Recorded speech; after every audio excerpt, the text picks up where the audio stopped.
Our next unit, the unit that The Great Gatsby falls under, is called the Moderns. This group follows the realist movement, which is what Huck Finn was written under, and so now we have the Moderns.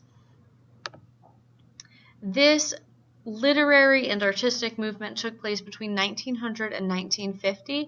Those dates mean that this is the time when both world wars took place and the Great Depression.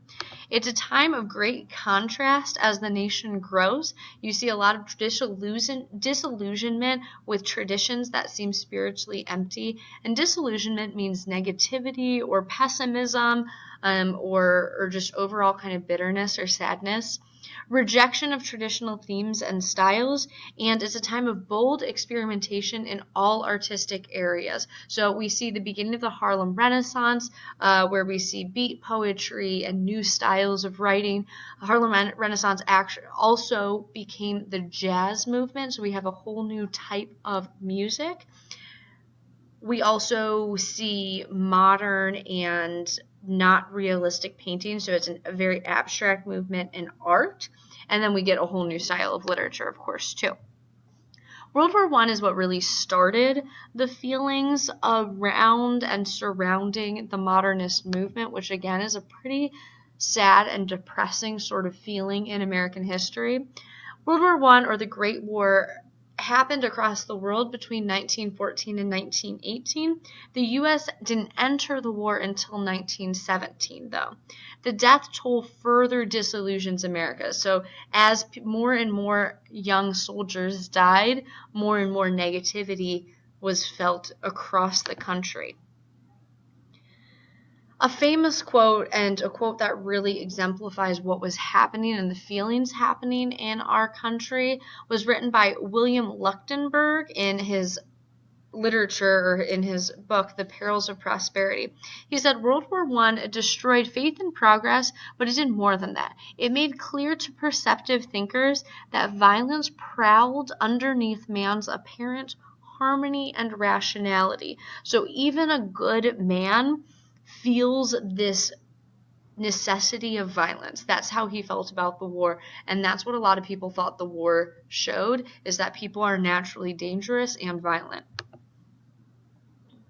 The American Dream, and we talked a lot about this in our first several units, so Puritans moving into rationalism and into those building blocks of America. The tenets of the American Dream. America is the new Eden. It's if you work hard enough, there are boundless resources and opportunities. There's no cap on progress. No one will say that you're going after too much or you're reaching too far. It's the independent, self-reliant person will always succeed. And remember those Puritan values. The non-drinking, temperance, sorry, I forgot the word for a second. We have temperance, we have self-reliance, we have industriousness, and we have simplicity. All of those work together to create the American dream. And throughout our history until this moment, until the 1900s, everyone believed in the American dream. There's no cap on progress. If you work hard enough, then anyone can succeed. The Great Gatsby, our next novel, The Great Gatsby, is going to question whether that's actually true or not.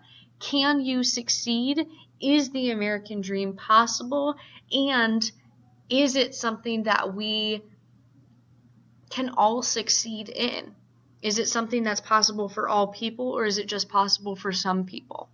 Those are the questions that we're going to look into this unit, and those are the questions that our author is going to be asking. No longer true in the early part of the century, and this is seen in the literary works of the era. So a lot of literature in this era, in the 1900s, don't believe in the American dream anymore. They just don't think that it's really happening, and they think it's kind of ignorantly positive. I'm going to skip this poem because we don't really need to talk about it. Here's the contrasts that are brought about during this time period. You see these massive buildings being built, the Empire State Building, the Golden Gate Bridge, the Hoover Dam. And we have the magnificence of all of those, but there's a great contrast with the desperation and suffering of people during the Great Depression. In 1929, that's when we had the stock market crash, and thousands of people across the country lost all their money, and it spiraled into this Great Depression. So we have these huge projects being done across the country, but there's people that are homeless, that have lost jobs, that are losing loved ones, that are dying because they can't go to the doctor in this really, really horrible part of our time. Now, why are there so many things being built? Well, it's because of Franklin Delano Roosevelt. The only thing we have to fear is fear itself. He wanted to be progressive and push everything forward. So he created the New Deal, this huge project, this huge bill that got people out of homelessness and working on projects across the country. He had bridges be built, parks be built, libraries created, thousands and thousands of miles of roads were funded by the New Deal's WPA. And FDR was right. Recovery did arrive in the 40s. But why did that recovery happen? A little bit is credit to FDR. This was a very interesting, and most people say a very smart idea, that he built more projects for Americans to do, giving more Americans jobs. But what really stopped the Great Depression was World War II, where all the healthy men went off to fight in World War II, and that stabilized our economy, and America suddenly had more projects and more weapons to build, which was why women went into the factories. Literary-wise, this is what's happening in the country. Almost all of our authors so far, including Dickinson, lived in this New England area. This is where our founding fathers were. This is where the Puritans came from, England. This is where Edgar Allan Poe is from. Now we have writers from all over the country, similar to Mark Twain. We have James Thurber from Columbus, Ohio, who you probably won't read, but I think is a pretty interesting author. We have John Steinbeck from Salinas, California, and my students in American Novel read a book called Cannery Row by Steinbeck. We have William Faulkner, if anyone has read As I Lay Dying, and then Flannery O'Connor in Different States in the South. But there's this huge other group of writers that became expatriates, preferring life on the French Riviera. An expatriate means that it is a person living outside of their home country. They don't live in their home country. So a lot of Americans after the war did not want to stay in America, and they went to France. Why France? Well, first, there's no prohibition. In the 1920s, there was a law that alcohol was no longer allowed in America. It was banned. It was illegal to drink. It was illegal to be found with alcohol. In France, there was no prohibition, so they could drink all they wanted. And as you saw in the biography of S. Scott Fitzgerald, he drank a lot. There's a far cheaper cost of living. More grace, more luxury. You can get a lot more for a lot less money. And just in general, this is kind of the same as it is nowadays. It seemed exotic, and it was less stifling than in America. It was less strict. It seemed like there was a certain amount of freedom that was offered in France that wasn't offered in America. Famous authors of this time, we have T.S. Eliot, who wrote The Wasteland and Four Quartets. He's also one of the leaders of the symbolist movement in American poetry, which uses suggestive techniques to find new ways to represent reality. These are poems that, unlike Whitman and Dickinson, where there's a clear message in them, he would just say words and write poems that didn't have a style or rhyme and didn't really have a message. Any person could think about it differently.